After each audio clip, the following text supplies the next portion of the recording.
how can you have fun by watching somebody have their head cut off? Well, apparently the Tudors did. From vicious court politicking and cultural innovation to global voyages of discovery and total religious upheaval, Tudor England was a turbulent and exciting place to be. In this History Extra podcast series, we're heading right to the beating heart of the era to uncover what life was really like for those who lived through it. I'm your host, Emily Briffett, and I'm joined by author, historian and broadcaster Tracy Borman.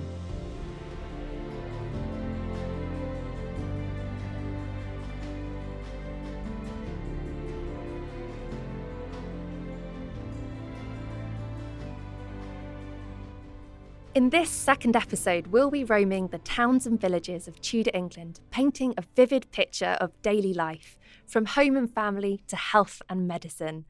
Hello, Tracy. Thanks for joining me again. It's such a pleasure. I'm looking forward to this one, Emily. Oh, good. So, as I've said, all about daily life in this episode. But first, we need that important piece of context. Who was the average ordinary Tudor? That's a big question.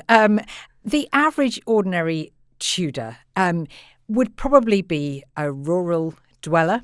They might own a little bit of land, or they might just work the land. This was a predominantly rural age. Most people lived in the countryside rather than in towns. And most people worked the land in some way or depended on the land for their livelihood. We think of the Tudors, we think of the court, we think of the glamour, but for the vast majority of people living in Tudor England, it was a far cry from their ordinary lives.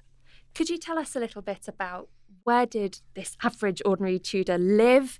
What did the houses look like? How did this differ between towns and villages? Yes, so this was, as I said, a predominantly rural picture. So up to 90% of people in Tudor England lived in rural areas versus towns. Now, this did change a little bit as the period progressed. At the beginning of the Tudor period, the population of England as a whole was about 2.5 to 3 million, and it had pretty much doubled by the end of the period, so about 5 million in 1603. And as I said, the huge majority lived in the countryside. Some people lived in towns, or the major Tudor cities. London eclipsed all of the others, but also Bristol was important, and Norwich, and towns themselves grew in size and importance as the period progressed. London, as I said, was definitely the largest city and actually one of the biggest cities in Europe, so it was impressive, and it was comprised of sort of three mini cities: the City of London, the City of Westminster and Southwark. Now, a typical Tudor home, obviously it would depend on your status, on your wealth, but people's homes tended to be half timbered, meaning that they had a wooden frame with a space that was filled with wattle and daub, which was a mixture of sort of small sticks and wet clay. Wealthy people could afford to build homes out of brick, and bricks certainly became more popular as the Tudor period went on. Most Tudor houses had thatched roofs, bit of a fire hazard, as well as being infested by various rodents, but that was a typical feature of Tudor homes. And they often had either E-shaped or H-shaped floor plans. Windows. Now, that really did mark out how rich you were, because glass windows were a real sign of wealth. Only the rich could afford them, and if they moved homes, they would take their windows with them because they were so valuable. Poorer houses might use linen or cow's horn for windows. And so their homes would probably be much darker and probably only very, very small windows because, of course, you wouldn't want the drafts to get in the chill of winter. As the period developed, we get more chimneys, and that had a bit of an effect on houses as well, because it was more common for there to be two stories. If you had a chimney, you could have an upper floor, which you didn't have so much in the earlier period. But again, the more chimneys you have, the wealthier you are. So they're a status symbol. I love working at Hampton Court because there are more chimneys in that palace, I think, than any other, probably in the world. I'm going to get lots of letters now telling me how untrue that is. But it's all about status. And many of the chimneys at Hampton Court don't lead to a fireplace. They're just there for show, because that was a real symbol that you could afford it if you had a chimney. How luxurious. Yes. What could you expect to find inside one of these homes? Not just in terms of furniture, utilities, but also perhaps the style. Yes. So the poorer homes would often be just one room. So everything would be in one room. Your stove, your fire, the privy, at least. It wasn't really a toilet as we would recognise it, more like a pit. That would be outside. And most homes had a yard or a garden with a well for water. Now, most homes had dirt floors, so obviously quite hard to keep clean. They were covered with reeds or rushes, which would be replaced when they became just too filthy. Wealthier people, of course, had more rooms. They had more stories to their houses, nicer furniture, but actually oak furniture was the order of the day. It was heavy. It was pretty uncomfortable. You don't kind of ease back into a nice padded sofa in the Tudor period as you might do today. Many people sat on benches or stools instead of chairs. If you were at court, actually, there would be large cushions. And so people sat on the floor on cushions rather than on chairs necessarily. More comfortable, certainly, than these heavy oak pieces of furniture. Rooms would be lit with sconces, which were sort of fixed to the walls and would carry numerous candles if you were rich enough. Some wealthy homes even had their own built-in chapels, and that was definitely not a feature of poorer homes. People had to go to their local church to worship. So huge variation. And also there was geographical variation, because in Wales, most people lived in the country in long houses. And the family lived in one side of the house and the animals lived in the other side, which was handy to keep them safe, but also was handy as a sort of form of heating. They would derive a little bit of heat from the animals on the other side of the wall. What an incredible way of heating. Yeah. Maybe useful today? Sustainable. There we go. We need to go back to the long houses of Tudor Wales. Brilliant.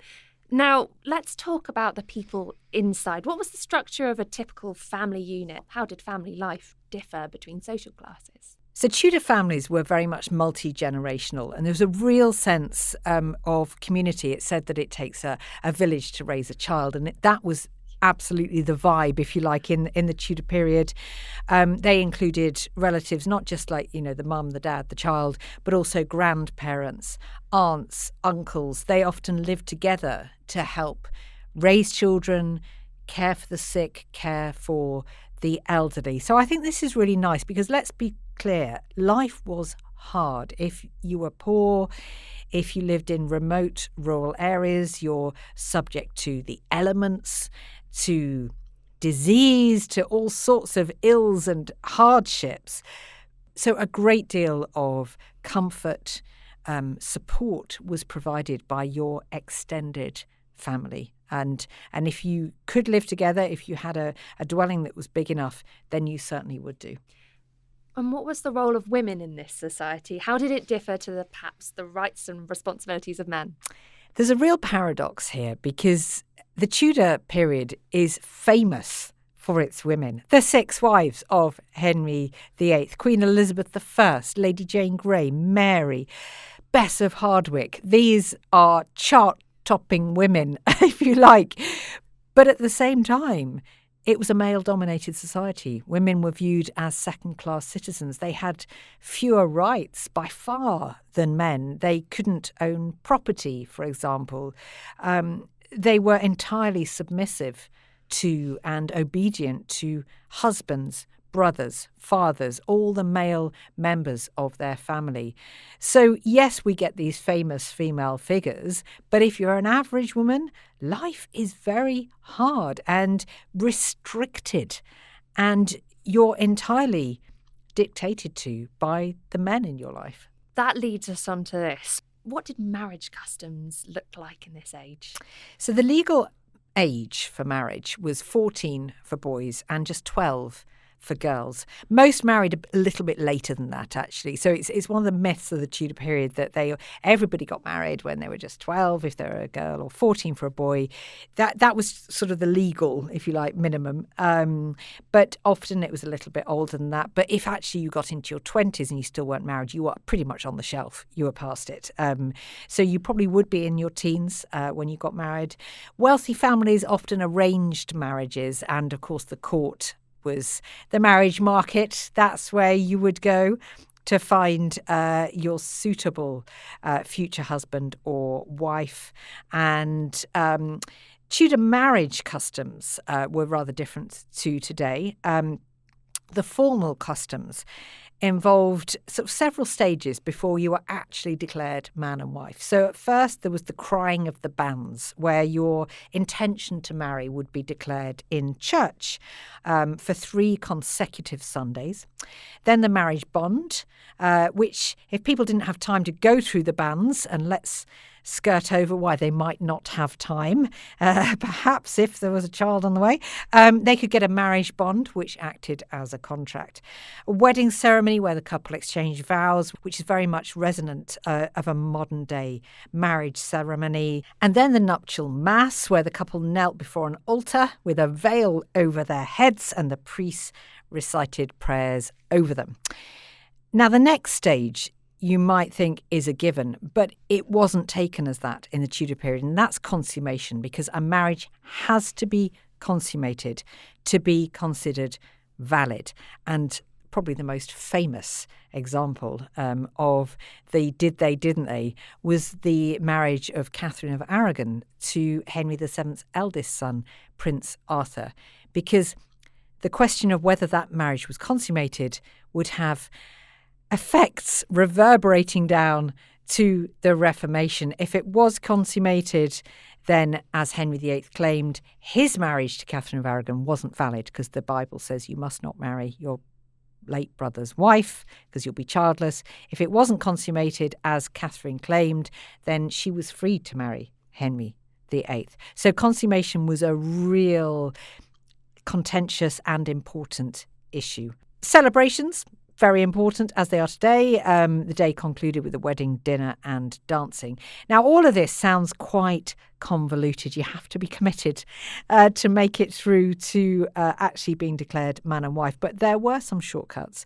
There was something known as hand fasting, which was quite an ancient tradition whereby you could really just agree between yourselves that you were going to marry, and there would be the joining of hands, and you could just basically pledge your devotion, your commitment to your partner. And that was sort of seen as enough. And often couples did that, and then they leapt straight to consummation. And then really they were pretty much married.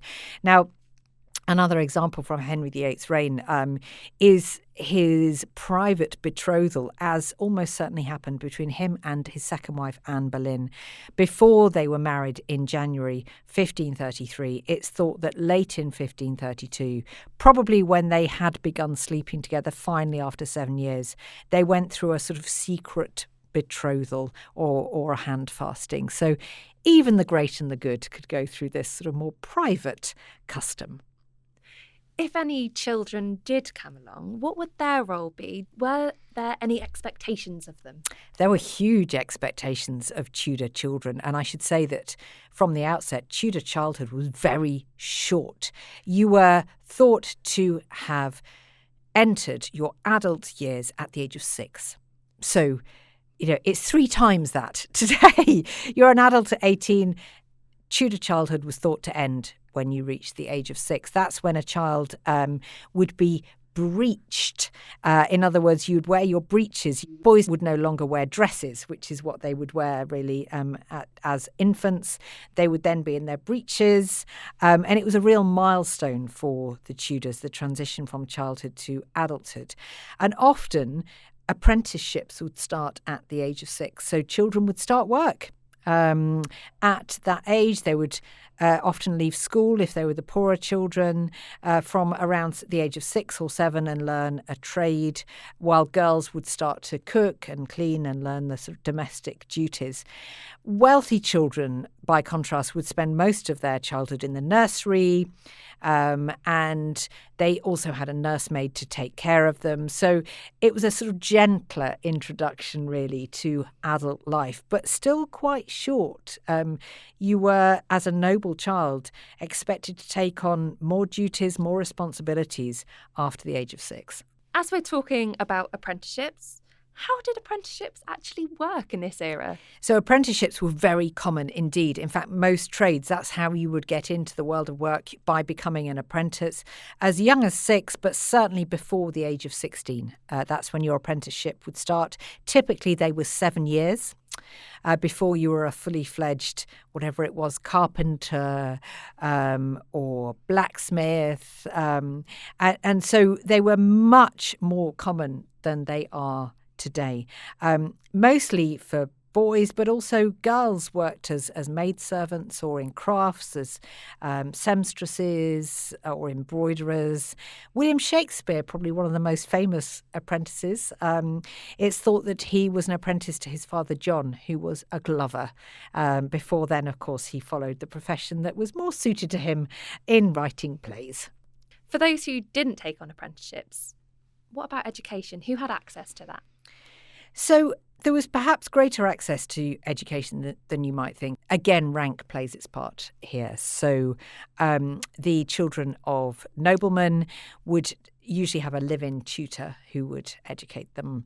But there were schools, local schools that varied in quality. Grammar schools were a feature of Tudor education, and boys could go there from the age of 7. You get some girls attending, but it's very, very rare. It's a male-dominated education system, and it's harder than modern day schools. So my daughter complains about her school day being so long because it's from 8 till 3, while theirs was from 7 in the morning until about 5 or 6 in the afternoon, evening. So a very, very long day, often for 6 days of the week. It did include a Saturday. So really they only get a Sunday off, and then they would have to go to church. They would have to work hard, and of course they would be punished. They would be, whipping or you'd get the birch or whatever it might be. So it's quite hard being a school child in the Tudor period. I should say as well that universities also developed during this period. Oxford and Cambridge expanded, new colleges were founded, different subjects from theology to law to medicine and the arts. So there is a sort of sense of a flowering of education and intellectual pursuits during the Tudor period. What subjects were taught or prioritised? It might be no surprise that religion is definitely up there, and that's sort of fundamental for girls and for boys. Boys tended to be taught what we would call more academic subjects, so Latin, Greek, mathematics. Girls, on the whole, tended to learn more domestic arts, sewing, playing an instrument, singing, drawing, painting. But that's not universal, and there are notable examples of girls who had just as good an education as boys, the daughters of Thomas More. He invested in his daughters just as much as in his sons, as did his nemesis Thomas Cromwell. Mary, Henry VIII's eldest daughter, she had a very impressive curriculum, and Elizabeth even more so. And it's common to read how clever the children of a king are. And of course, there's a lot of flattery in that. But with Elizabeth, it's genuine. She was one of the cleverest women of her age. As these children grow up, I think we need to come on and talk about their careers, their job opportunities. If we were to walk into a Tudor job centre, what opportunities would be available to us? So a job that was becoming really popular during the Tudor period and actually would have profound social change was that of merchant. There was a huge rise in exports from England. The wool trade in particular dominated England's exports. And so being a merchant, that was a real up-and-coming role. It was changing the way society functioned, creating a whole new class, really, the middling class, if you like, the middle classes really rose during the Tudor period. Other professions were more linked to the land, farmers, dairy workers, and both men and women could work in a dairy. Servants, of course, you might enter service not just at court but in noble households. You might be a basket weaver. You might be a craftsperson. Working with your hands was something you found a lot more in the Tudor period than we do today. And one profession that I think is synonymous with the Tudor period, executioner. You'll be busy. If you're pretty good with an axe or you don't mind presiding over a hanging, then there's certainly work to be had in London in particular. Lots of executions in the Tudor era. Certainly. Now, to step away from the drudgery of work life, what do people do for fun? What are the hobbies and pastimes? I'm pleased to say there were certainly plenty of those as well. They worked hard, but they played hard as well. So sport was one of the most popular ways of passing your leisure hours. And there was a bit of a blurring of leisure versus responsibility here. If you were a noble child or even a noble man, and certainly a member of the royal family, because sports were seen as noble pursuits. So you kind of had to really do things like jousting, hunting, falconry, bowls, tennis. These were elite sports, really. Lower down the social scale, we get a form of football.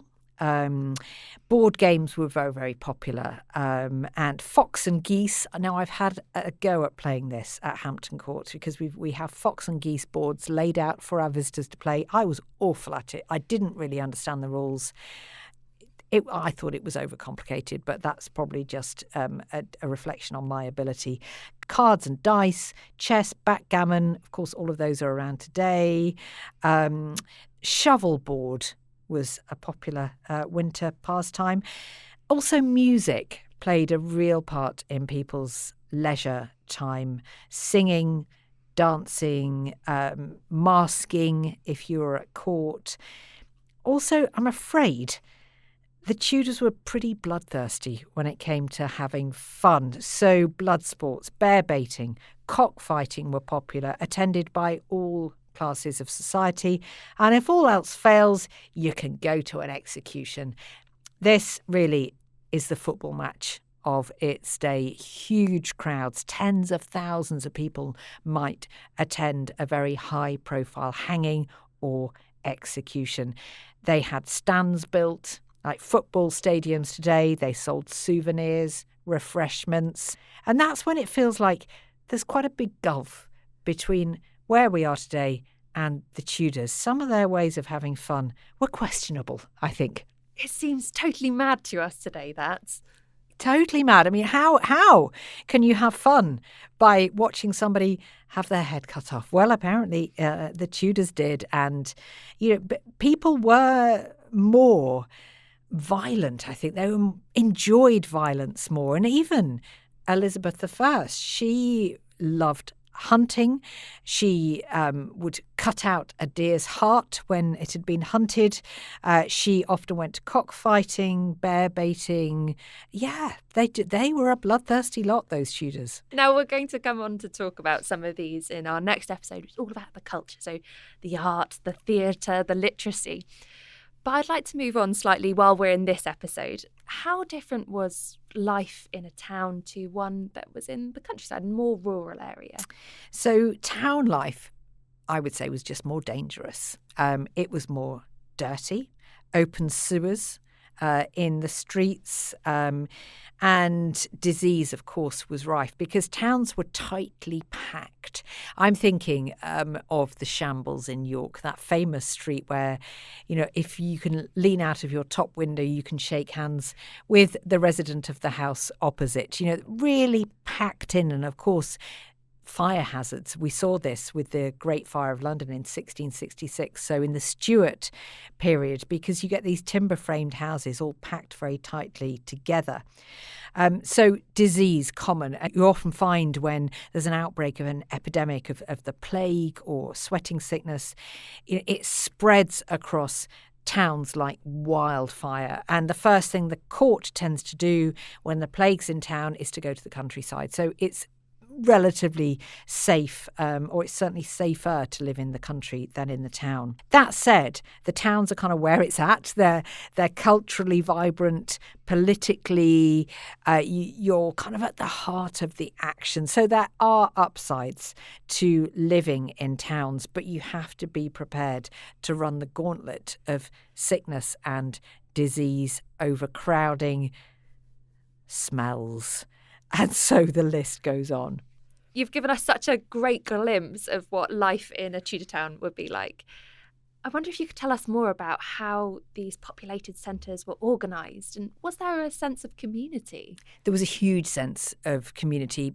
People just knew their neighbours much more than we do today. And not just your immediate neighbours, but your street, your local area. I've already mentioned that London, for example, was actually 3 separate cities, and there was a real sense of that. People would consider themselves a resident of Southwark or of Westminster, for example. So I think there was much more of a sense of community than anonymity that we might recognise more today. And hopefully you do know your neighbour, you get along with your neighbour, but you definitely would in the Tudor period. People seemed to pull together more. They relied on their neighbours, on their communities for news. News that was carried from the court, important proclamations. This is how people got information before the technical age. So it was not just nice to get along with your neighbour. It was essential if you wanted to find out about things. You hear so many stories of how people threw the contents of their toilet or contents of their bowels out the window. How mucky was life in Tudor England? And how was public health managed in such a state? Well, let's be honest. If you're living in a Tudor town, it is mucky. Women, for good reason, started to wear heeled shoes to keep the hems of their dresses out of the muck, really, that was rife in the streets. I've already mentioned that there were kind of open sewers running through most streets in Tudor towns. It would have stank to high heaven. I suppose you got used to the smell if you actually lived there. But as well as people throwing their waste out of their windows, butcher shops and the sort of the waste from those would be slung out into the streets and would rot. Little wonder that there were infections and sickness and disease that would spread very rapidly in the towns. And things like, public toilets, they did exist, but they were really kind of pits that you would sit on a bench with a hole cut out and it would go into a pit, and then the poor old gong scourers would have to clean it out routinely, but probably only as far as the river. So they'd chuck it into the river, which was another source of contagious disease. And so it was actually very, very hazardous to live in a town, not to mention malodorous, I would say. Oh, lovely. What were the major causes of ill health, and how did people understand these? Well, there was some understanding of the need to, for example, create distance. Social distancing was a thing. We tend to think of COVID and in more recent times. But the Tudors understood that you had to keep your distance from people who were sick, and in particular of the plague. And of course, you were effectively quarantined. If you had the plague in your house, you weren't allowed to venture out. You might get a visit from a plague doctor. But otherwise, diseases such as the plague would spread with terrifying speed. And we now understand that they were, carried by things like fleas and rats, but also airborne. And the Tudors kind of got this. They understood that there were evil miasmas or evil airs. They didn't quite get why, but they understood enough that they needed to keep their distance from those who were infected. But just the fact of having such tightly packed communities, that's really what made it deadly often to live in large urban areas, much, much safer in the country. But even then, whole villages could be wiped out by the plague, and the plague could be carried by merchants from London. And so, you certainly weren't immune from these things if you lived in the country.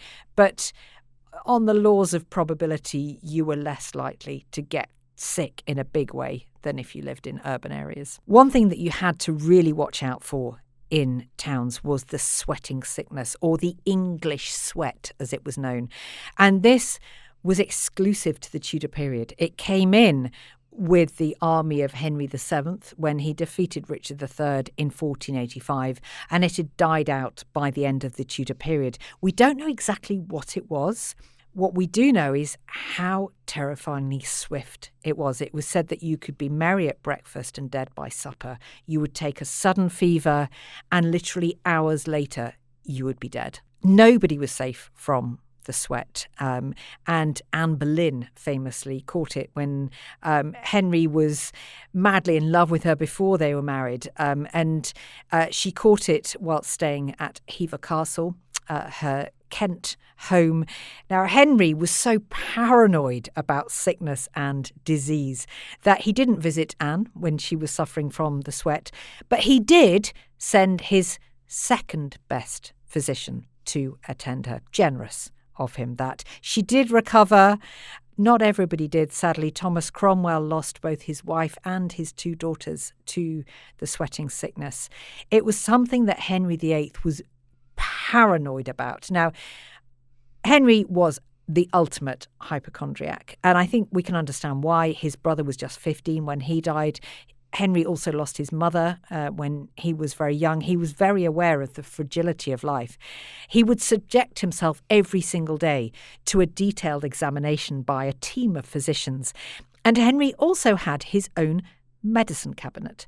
And we have an inventory of that cabinet. We know that it included potions that Henry concocted himself. He claimed to have found the cure for the plague. Didn't really catch on. But the entry that really intrigues me is something that's listed as the king's special ointment used to treat his member. Emily, the mind boggles. What were some common or perhaps intriguing cures or remedies or treatments? Well, there were quite a few of those. Tudor medicine was interesting. Rudimentary is another word. Leeches were very popular with doctors. They would suck blood out because this is an age where medicine still adhered to the theory of the 4 humours, that your body is made up of 4 humours, and if there's an imbalance between those, then you have to rectify that imbalance. So that's why the drawing of blood was quite common. You were believed to have sometimes just too much blood flowing in your veins, so you had to let some of that out, let the disease out, if you like. Also, physicians would sometimes give out special coins or jewels that were believed to have medicinal properties. They would taste a patient's urine to decide on the treatment.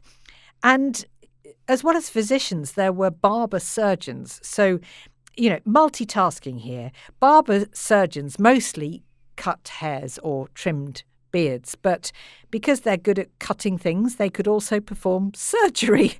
Because why not? If you're good at cutting hair, then surely you're going to be good at surgery. That's what the theory went anyway.